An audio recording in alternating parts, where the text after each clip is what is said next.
This week, Connecticut Senator Chris Murphy joined a group of senators speaking out against a new partnership between the U.S. Department of Education and the Department of Justice. Annette Montgomery explains the ongoing controversy and why state leaders and educators call this a major loss for students here in Connecticut and nationwide.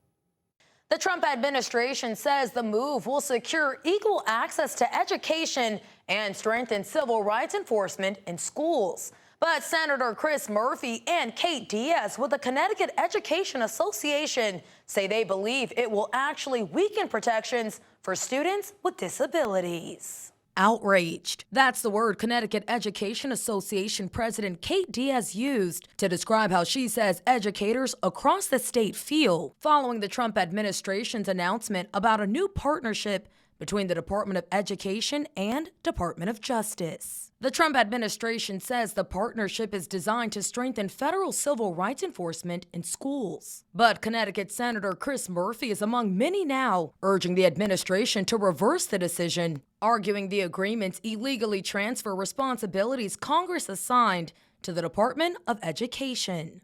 Murphy says moving civil rights enforcement to the Justice Department and shifting special education programs to the Department of Health and Human Services undermines federal oversight and could jeopardize services for students with disabilities. According to the Department of Education, families will still file discrimination complaints through the Office for Civil Rights, but state and education leaders like Senator Murphy and Diaz argue the changes could have the opposite effect. Murphy says the Justice Department isn't equipped to handle the more than 23,000 discrimination complaints the Education Department receives each year. And these latest moves are, quote, part of the Trump administration's explicit effort to dismantle the Education Department. Diaz agrees and adds that transferring responsibilities away from the Department of Education could weaken protections for students with disabilities and make it more difficult for families to navigate an already complex system.